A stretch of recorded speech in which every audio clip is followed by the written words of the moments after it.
Alright, here we are back in the Gospel of Mark tonight. This is Tuesday night here in the Bad Attic. I got little Giz up here too. Little Giz the cat. Giz. Hi, little cat. There's my Giz. She's up here tonight. Are you up here to visit me, little Giz, again? To make cat sounds and meow and... Hi, little Giz. She's up here tonight. Right, little Giz? Right? Here she is. There's that little Giz. Hi, little Giz the cat. She's up here. Chasing shadows around. She likes to chase shadows up here. Don't you, Giz? There she is. Alright, so I'm in Mark chapter 7 here. As I continue reading through the Holy Bible here. Then I'll be reading from my little, I call it my little street preaching Bible. There we go. And it reads thus. It says, chapter 7, it says, Then came together unto him the scribes. It says, wait a minute, let me read this again. Then came together unto him the Pharisees and certain of the scribes, which came from Jerusalem. And when they saw some of his disciples eat bread with defiled, that is to say, with unwashed hands, they found fault. For the Pharisees and all the Jews, except they wash their hands oft, eat not, holding the tradition of the elders. And when they come from the market, except they wash, they eat not. And many other things there be which they have received to hold, as the washing of cups and pots, brazen vessels, and of tables. Then the Pharisees and scribes asked him, Why walk not thy disciples according to the tradition of the elders, but eat bread with unwashed hands? He answered and said unto them, Well hath Esaias prophesied of you hypocrites, as it is written, This people honoreth me with their lips, but their heart is far from me. It says, Howbeit in vain do they worship me, teaching for doctrines the commandments of men. Then it says, For laying aside the commandment of God, ye hold the tradition of men, as the washing of pots and cups, and many other such like things do ye do. And he said unto them, Full well ye reject the commandment of God, that ye may keep your own tradition. So let me stop there for a second here. So here we go about the traditions of the elders here. Their man-made religious traditions they received to hold, to keep. So here we got the Pharisees and the scribes there, criticizing some of Jesus' disciples because they didn't wash their hands before they ate bread. So Jesus really laid it down on these Pharisees here. In fact, he quoted Isaiah the prophet here in verse 6. He answered and said unto them, Well hath Esaias prophesied of you hypocrites, as it is written, This people honoreth me with their lips, but their heart is far from me. Howbeit in vain do they worship me, it says, teaching for doctrines the commandments of men. So we go back to Isaiah there. Let's see. Isaiah chapter 29, I think it is. But let's just take a quick peek there. I read this when I was reading through the Gospel of Matthew, the parallel account there. But let's see what it says here.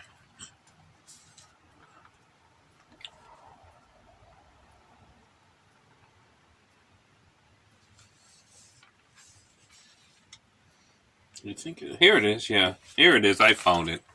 Chapter 29, verse 13.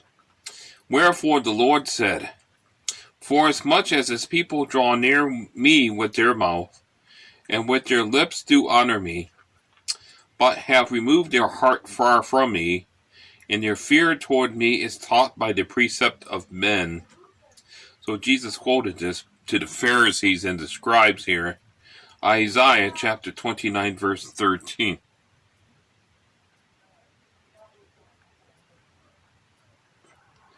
So, let's go back to Mark chapter 7 here. And verses 6 and 7 again I'm going to read. It says, He answered and said unto them, Well hath Isaiah prophesied of you hypocrites. As it is written, it says, This people honoreth me with their lips, but their heart is far from me. Howbeit in vain do they worship me, says, teaching for doctrines the commandments of men there. That's Isaiah there. I'm going to mark that up. 29:13. So...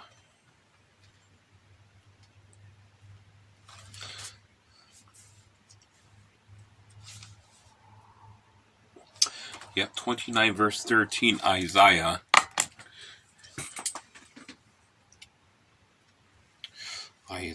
Let's see.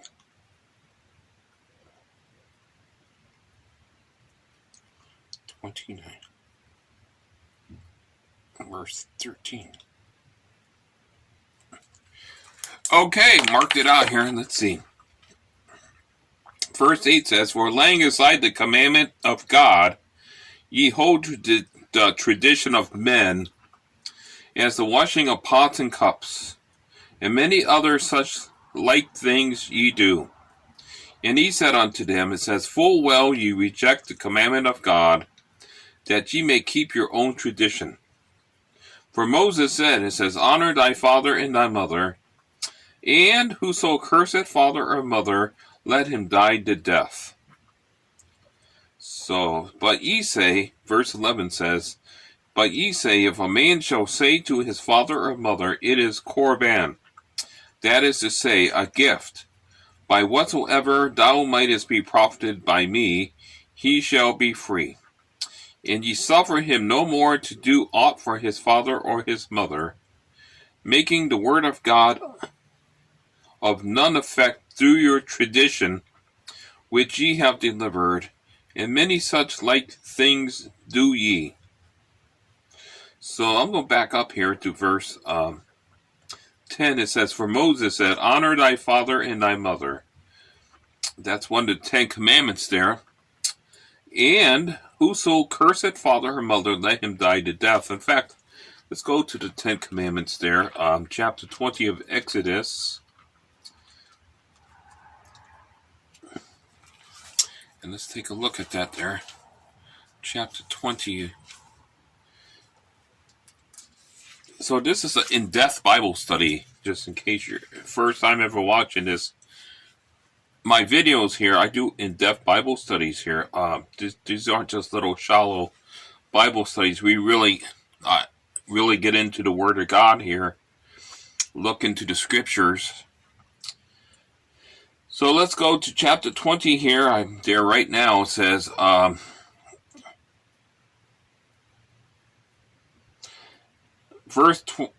this is chapter 20, verse 12 here, Exodus. It says, Honor thy father and thy mother, that thy days, it says, may be long upon the land which the Lord thy God giveth thee. And there's my Giz. There's that Giz again. Hi, Giz the cat. So that's chapter 20, verse 13. Let me take one more look at that as we get into the Word of God here.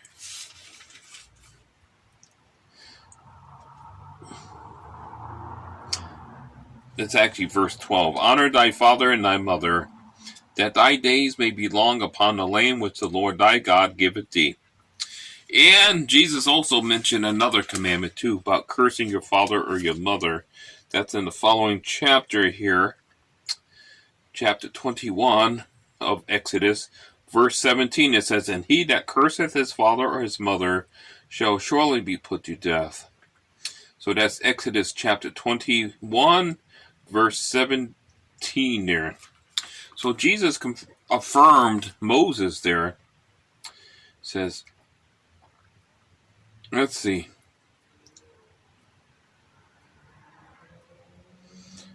It says, honor. So Jesus affirm Moses here, Exodus. And there's my little Giz. Hi, Giz. 12 there. Exodus.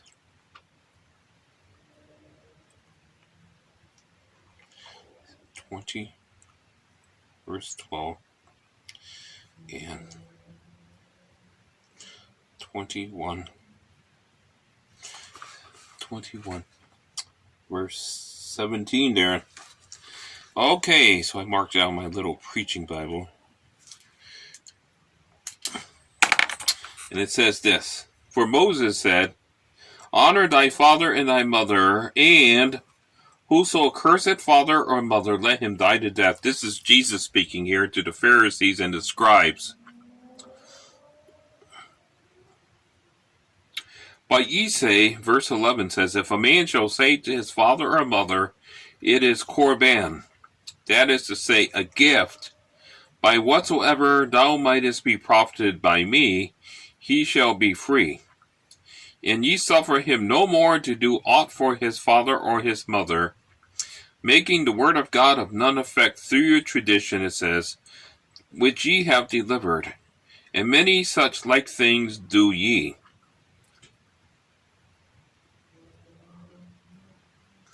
Wow. Verse 14 says, and when he called all the people unto him, he said unto them, this is Jesus speaking here,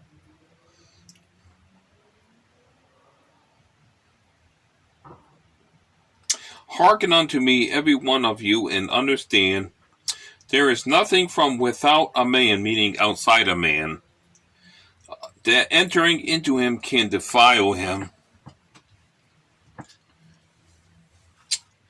Let's see.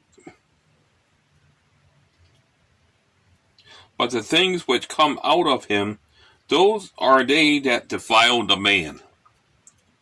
If any man have ears to hear, let him hear. And when he was entered into the house from the people, his disciples asked him concerning the parable. And he saith unto them, are ye so without understanding also? Do ye not perceive that whatsoever thing from without, meaning outside, the word without means outside, from without entereth into the man, it cannot defile him, because it entereth not into his heart, but into the belly, and goeth out into the draught, purging all meats. And he said, that which cometh out of the man, that defileth the man. For from within, says, out of the heart of men proceed evil thoughts, adulteries, fornications, murders, thefts, covetousness, wickedness, deceit, lasciviousness, an evil eye, blasphemy, pride, there's that word pride there, that evil word pride there, and foolishness. It says, all these evil things come from within and defile the man. So where do all these things come from? It comes from the heart of men, the wicked heart of man. Because in verse 20 it says, and he said, that which cometh out of the man, that defileth the man. For from within, says, out of the heart of men. It's not about the physical heart inside your chest that pumps blood throughout your body. It's not talking about that heart. It's talking about your innermost being there. So out of the heart of men. People ask me all the time, why does God allow evil in the world, and all that kind of questions. It's not God allowing evil in the world. It's where evil comes from. It's not from God, but it's coming from the sinful heart of men.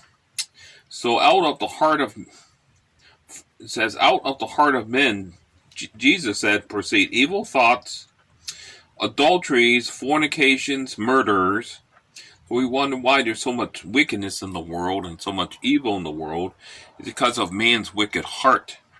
And this is without Satan. This is just out of the heart of men. The heart of men is desperately wicked, as Jeremiah the prophet says in chapter 17, verse 9 there of his prophecy.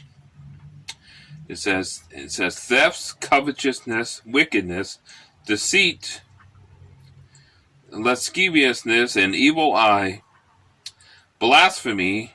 That's when people take God's name in vain there. blasphemy, pride. So pride is a sin too, and there's a lot of pride in the church too. When I say church, I'm talking about those congregations or denominations that claim to be Bible believing. There's a lot of pride there too. They're always boasting about how proud they are about this or that. It says, and foolishness. It says all these evil things. It says all these evil things come from within. So it's coming from the heart of men, these evil things are, and defile the man. It's not eating with unwashed hands that defiles a man, but it is what comes out the heart of man, the wicked heart. Now says, then came to Jesus, this is Matthew 15, starting at verse 1. Then came to Jesus scribes and Pharisees, it says, which were of Jerusalem, saying, why do thy disciples transgress the tradition of the elders? For they wash not their hands when they eat bread.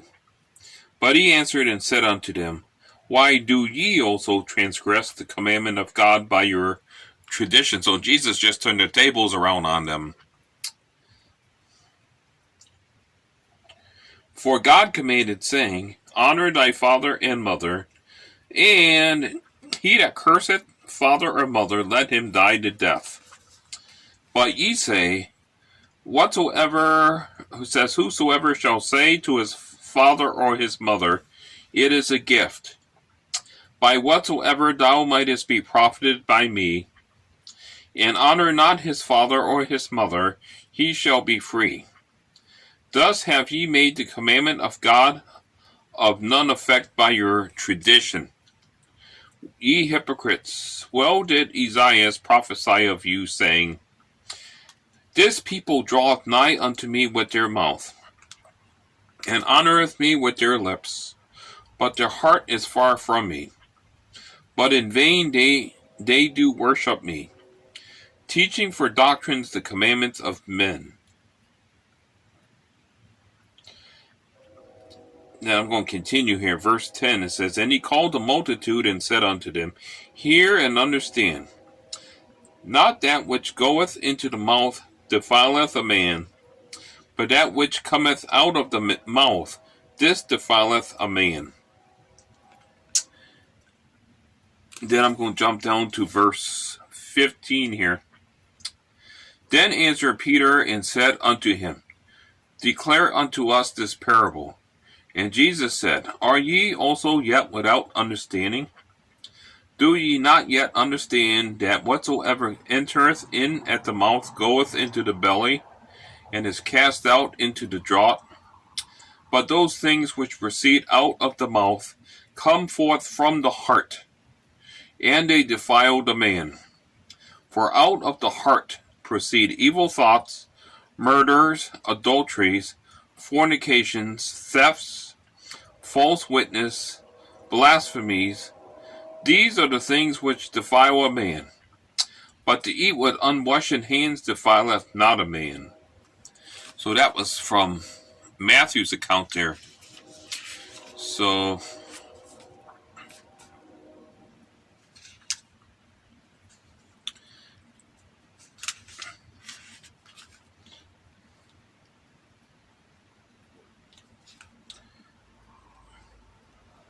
okay, we're back in Mark chapter 7 now.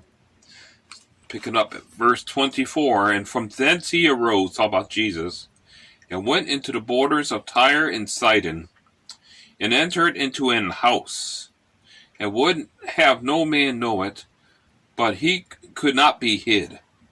For a certain woman, whose young daughter had an unclean spirit, heard of him, and came and fell at his feet.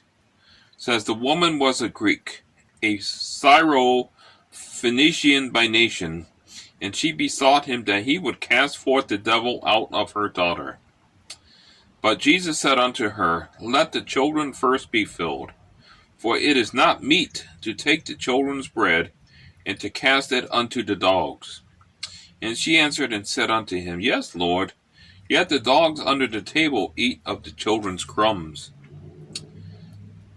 And he said unto her, for this saying, go thy way. the devil is gone out of thy daughter.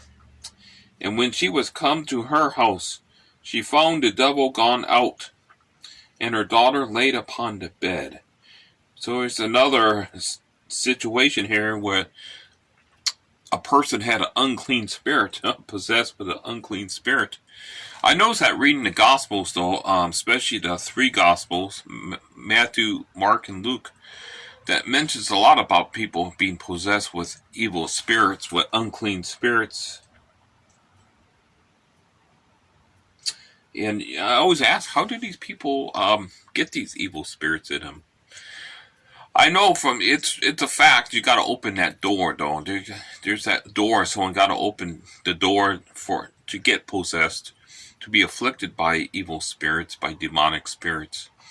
And I was reading today, just out of curiosity, a case about a young man. It was actually in the 40s, about 1949ish, around that year. And he was a Lutheran boy. He belonged to the Evangelical Lutheran Church. And I think he was like about, well, how old was he? Like 14 years old or 13, 14, something. And this was a true story, too. This was in St. Louis, Missouri. And how he opened the door was his aunt. He had an aunt that came and brought the Ouija board to the house. And she taught, I guess his aunt was a spiritualist.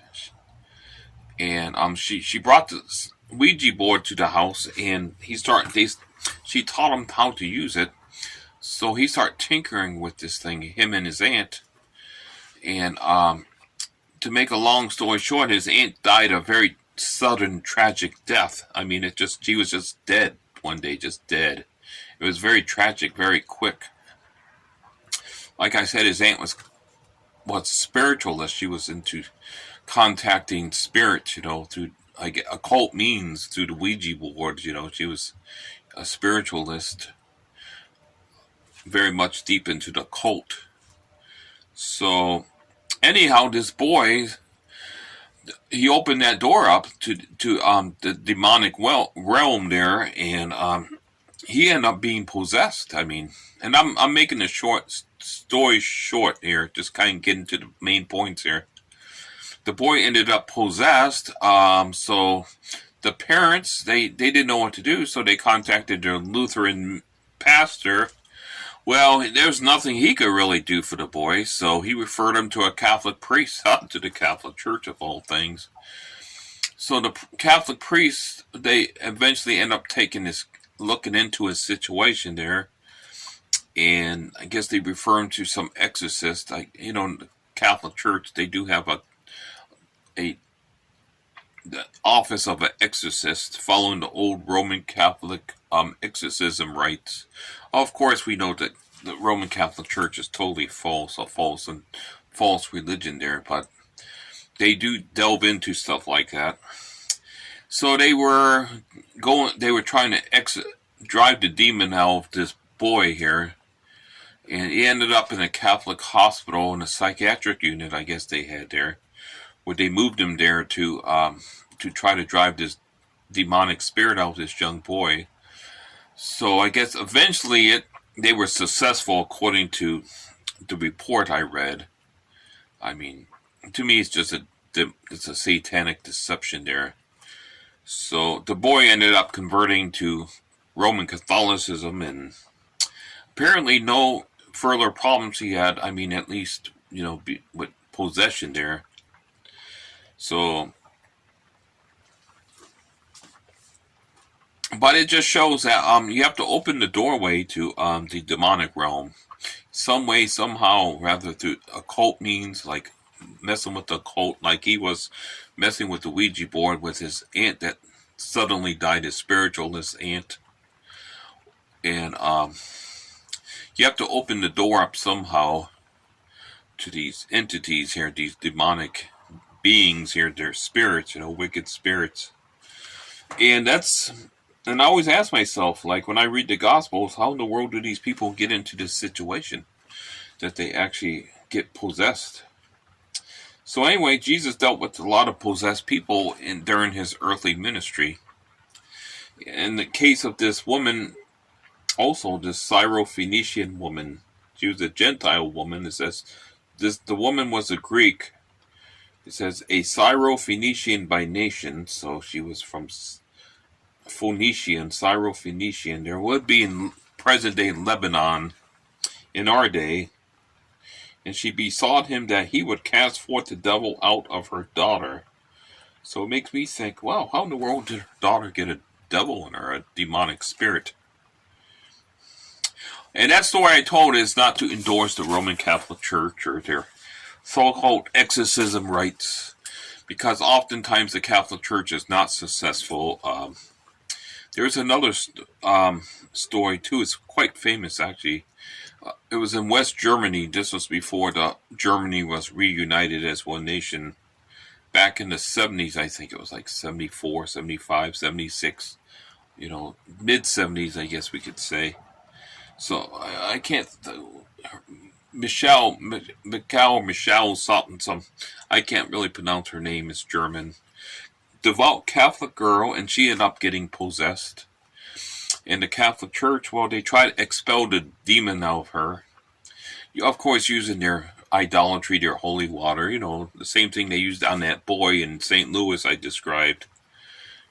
Praying the rosary, all the Roman Catholic rites, but they were totally unsuccessful. This girl ended up dying, and she was, I believe she was truly demonically possessed. They claimed that she had some kind of epilepsy disorder, and that was caused. No, this was demonic. This was clearly a demonic thing this girl was afflicted with, but the Roman Catholic Church and her priests were totally unable to do anything to help this poor girl. She ended up dying of malnutrition and dehydration. She looked like she turned to a skeleton. She was only emaciated too. Her body was just tore up. Just terrible. But I believe she really did have a demonic spirit in her. She got possessed. And of course, with the Roman Catholic Church, you got all that idolatry, praying to saints, praying to dead saints, praying to Mary, praying to statues, worshipping a piece of bread they claim is the actual body of Jesus Christ. So I do believe she was truly possessed also, and the Catholic Church totally could not do anything for it. And before I leave this subject here, that boy I described from St. Louis there, his name was Robbie or Ron or something. Anyhow, I guess they drove the demon out of the priest, the Catholic priest drove. But I believe it was just for, it was all to bring this kid to the Roman Catholic Church. Was just to, Satan made, is a deceiver. And Satan knows the Roman Catholic Church is false, But he works through false religions like Roman Catholicism to deceive people, to keep people in their sin, so they could die in their sins and go spend their eternity in the lake of fire like he is. So the boy ended up converting to Catholicism then, and so that's all. So Satan made it look like that the priests were successful. But of course, Satan just went to scheme B by making it appear that the priest drove the demons out of this boy, and then he ended up converting to a totally false religion there. So anyhow, let me continue here. Okay, this is verse 31 now. And again, departing from the coast of Tyre and Sidon, he came, talking about Jesus, he came unto the Sea of Galilee through the midst of the coast of Decapolis. Is that what that one man was from? That the guy was possessed with the legion of devils. There was from Decapolis too. So here we got Jesus going through Decapolis. Says he came unto the Sea of Galilee through the midst of the coast of Decapolis. And they bring unto him one that was deaf, and had an impediment in his speech. And they beseech him to put his hand upon him. And he took him aside from the multitude, because Jesus wasn't trying to make a show out of his healings or anything like that. Jesus kind of like, here's what Jesus did. And he took him aside from the multitude, and put his fingers into his ears, and he spit and touched his tongue, and looking up to heaven, he sighed, and saith unto him, Ephphatha, that is, be opened. And straightway his ears were opened, and the string of his tongue was loosed, and he spake plain. And he charged them that they should tell no man. But the more he charged them, so much the more a great deal they published it, and were beyond measure astonished, saying, He hath done all things well. He maketh both the deaf to hear, and the dumb to speak. There she is. There's that little Gizzy. She's hi, little Giz the cat. There's that little Giz. Is that you, little Giz the cat? Hi, little Giz. You're so cute. Okay, I think I could read another chapter here. I think my video is quite as long as if I'm using my Motorola. Okay, chapter 8 here. This is Mark's Gospel. It says, In those days the multitude being very great, and having nothing to eat, Jesus called his disciples unto him, and saith unto them, I have compassion on the multitude, because they have now been with me 3 days, and have nothing to eat. And if I send them away fasting to their own house. And his disciples answered him, From whence can a man satisfy these men with bread here in the wilderness? And he asked them, How many loaves have ye? And they said, 7. And he commanded the people to sit down on the ground. And he took the 7 loaves, and gave thanks, and brake, and gave to his disciples to set before them.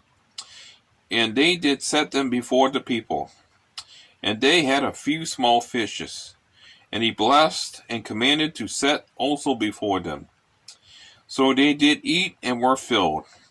And they took up of the broken meat that was left 7 baskets. And they that had eaten were about 4,000, and he sent them away. And straightway he entered into a ship with his disciples, and came into the parts of Dalmanutha. And the Pharisees came forth, and began to question with him, seeking of him a sign from heaven, tempting him. And he sighed deeply in his spirit, and saith, Why doth this generation seek after a sign? Verily I say unto you, there shall no sign be given unto this generation. And he left them, and entering into the ship again, departed to the other side. Now the disciples had forgotten to take bread, neither had they in the ship with them more than 1 loaf. And he charged them, saying, Take heed, beware of the leaven of the Pharisees, and of the leaven of Herod. And they reasoned among themselves, saying, It is because we have no bread. The disciples totally missed the whole point, I think, there. And when Jesus knew it, he saith unto them, Why reason ye, because ye have no bread? Perceive ye not yet, neither understand? Have ye your hearts yet hardened? Having eyes, see ye not? And having ears, hear ye not? And do ye not remember? When I brake the 5 loaves among 5,000, how many baskets full of fragments took ye up? They say unto him, 12. And when the 7 among 4,000, how many baskets full of fragments took ye up? And they said, 7. And he said unto them, How is it that ye do not understand? Are you bringing me a cat toy, Giz? Giz is bringing me a cat toy. Look, she brought me. Is this a cat toy? Look, this is Giz's cat toy she brought me. See that thing? She loves her cat toy. This thing here. Is this your little cat toy, Giz? She loves her cat toy. Okay, so And he said unto them, How is it that ye do not understand? And he cometh to Bethsaida, and they bring a blind man unto him, and besought him to touch him. Now, Bethsaida, isn't that the town of Peter and Andrew, his brother? I think it is, according to John's Gospel. We'll take a quick look here. John chapter 1 here. Okay.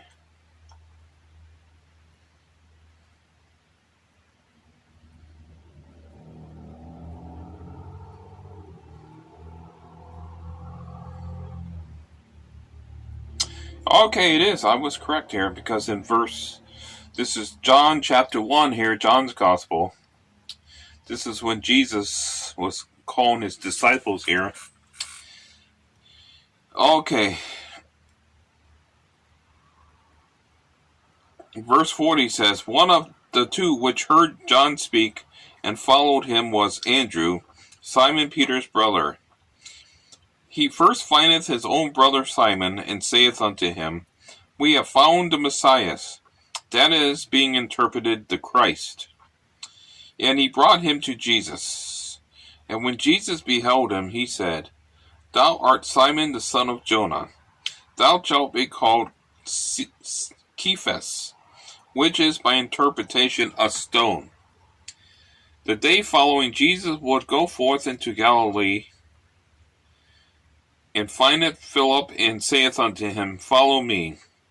Now Philip was of Bethsaida, the city of Andrew and Peter. So they were from Bethsaida there. So Jesus here in Mark chapter 8 here went to Bethsaida. That was on the Sea of Galilee there. Okay.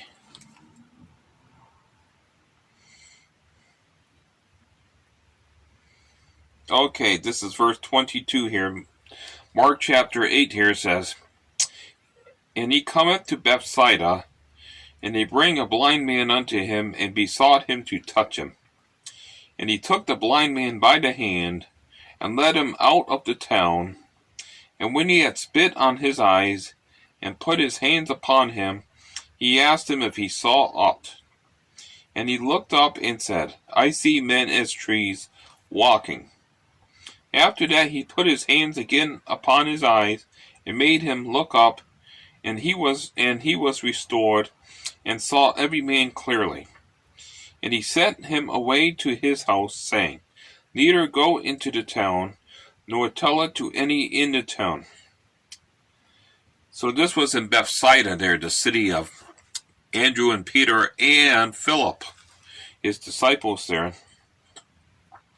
In verse 27 it says, And Jesus went out, and his disciples... Come on, Giz, stop. Let me read my Bible, Giz. Then I will let you down. It says, And Jesus went out and his disciples into the towns of Caesarea Philippi. And by the way he asked his disciples, saying unto them, Whom do men say that I am? And they answered, John the Baptist, but some say Elias, and others one of the prophets. And he saith unto them, But whom say ye that I am? And Peter answereth and saith unto him, Thou art the Christ. And he charged them that they should tell no man of him. And he began to teach them. This would be, the parallel account would be in Matthew chapter 16 here. And he began to teach them that the Son of Man must suffer many things, and be rejected of the elders, and of the chief priests and scribes, and be killed, and after 3 days rise again. And he spake that saying openly. And Peter took him and began to rebuke him. But when he had turned about and looked on his disciples, he rebuked Peter, saying, Get thee behind me, Satan. For thou savourest not the things that be of God, but the things that be of men. And when he had called the people unto him with his disciples, also he said unto them, says, Whosoever will come after me, let him deny himself, and take up his cross and follow me. For whosoever will save his life shall lose it. But whosoever shall lose his life for my sake and the gospel's, the same shall save it. For what shall it profit a man if he shall gain the whole world and lose his own soul? Or what shall a man give in exchange for his soul? Whosoever therefore shall be ashamed of me and of my words in this adulterous and sinful generation, says, of him also shall the Son of Man be ashamed, when he cometh in the glory of his Father with the holy angels. So let me read this again here. For what shall it profit a man if he shall gain the whole world and lose his own soul? Or what shall a man give in exchange for his soul? Verse 38 says, whosoever therefore shall be ashamed of me and of my words in this adulterous and sinful generation, of him also shall the Son of Man be ashamed, when he cometh in the glory of his Father with the holy angels. Okay, so I'm going to leave off here and take the cat down. I'm going to take you down, little Giz the cat. You want your cat food there? I'm going to highlight this verse 38 here. It says, whosoever therefore, this is actually a good verse, shall be ashamed of me and my words in this sinful, adulterous, and sinful generation. That's it.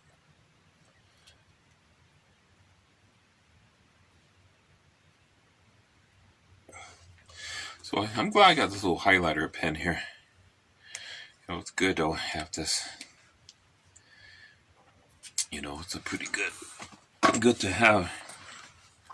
So here's why I highlighted. Verse 38 says, whosoever therefore shall be ashamed of me and of my words in this adulterous and sinful generation, of him also shall the Son of Man be ashamed, when he cometh in the glory of his Father with the holy angels. So there's what I highlighted right there. Mark chapter 8 verse 38 there.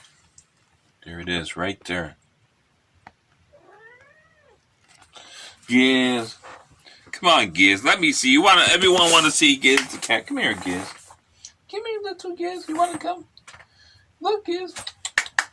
Giz the cat. Giz. Come on, little Giz. Is that little Giz? There's that Giz. There she is. Here's my little Giz. There's that Giz. There she is. You want to go downstairs, Giz? Like it. I think she wants to go there. There she is. I think she wants to go there. Okay, Giz.